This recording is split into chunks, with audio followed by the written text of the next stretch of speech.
బలం అంటే ఏంటనుకుంటున్నారు? బలహీనత అంటే ఏంటి? నేను చెప్తాను. ఒకే పాయింట్, చిన్న పాయింట్ చెప్తాను, గుర్తుపెట్టుకోండి. శాంసన్ ఉన్నాడు, చాలా స్ట్రాంగర్. ఎంత అంటే మనం వర్ణించలేనంత. ఒక పచ్చి గాడిద దవడ ఎముక తీసుకుని వేల మందిని హతం చేయగలిగే క్యాపబిలిటీ ఉన్న పర్సనాలిటీ. ఒక పెద్ద పెద్ద ద్వారబంధాల కమ్ములు లేపేసి భుజాల మీద పెట్టుకుని కొండపేటి చివరికి తీసుకెళ్లిపోగలిగే కెపాసిటీ. సంకెళ్లను కూడా చేత్తో పురికొస మొక్కల్లాగా తెంచి అవతల పడేయగలిగే బలాన్ని దేవుడు అతను సొంతం చేశాడు. అంత బలవంతుడు, దేహదారుఢ్యం గలవాడు. ఒక్క మాటలో చెప్పాలంటే బాహుబలము గలవాడు. రియల్ బాహుబలి ఎవరు?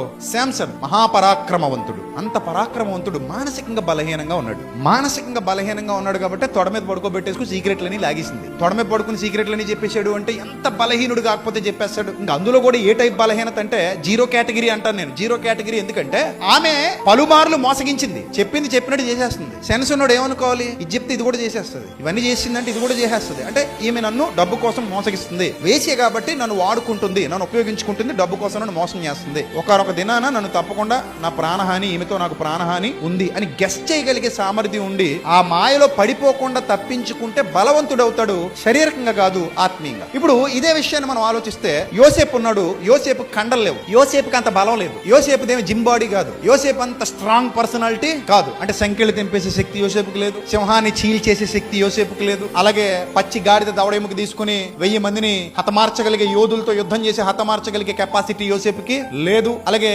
నక్కలను పట్టుకుని వాటి తోకలు ఒకదానికొకటి ముడివేసి వాటికి అగ్ని నిప్పంటించి ఫిలిస్తీన్ల పంట పొలాల్లోకి వదిలేయగలిగే సామర్థ్యం కూడా యోసేపుకు లేదు. ఈ అన్నింటిలో అతడు వీక్, బట్ ఇన్నర్ పర్సనాలిటీలో చాలా స్ట్రాంగ్ ఉన్నాడు. ఎంత స్ట్రాంగ్ ఉన్నాడంటే ఎవరూ లేరు. ఒక అమ్మాయి ఇతన్ని పిలుస్తోంది, అది కూడా యజమానుని భార్య.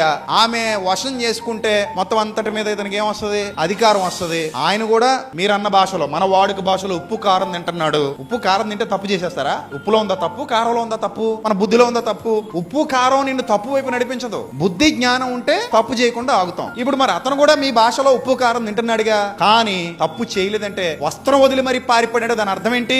లోపల చాలా స్ట్రాంగ్ ఉన్నాడు. ఈయన బయటికి స్ట్రాంగ్ ఉన్నాడు, ఆయన లోపల స్ట్రాంగ్ ఉన్నాడు. సంసోను బయటికి స్ట్రాంగ్ ఉన్నాడు, లోపల వీక్ ఉన్నాడు. యోసేపు బయటికి వీక్ ఉన్నాడు, లోపల స్ట్రాంగ్ ఉన్నాడు. అది నీ వ్యక్తిగత జీవితం ఎలా ఉందో నువ్వు అంచనా వేసుకునే కొలమానం.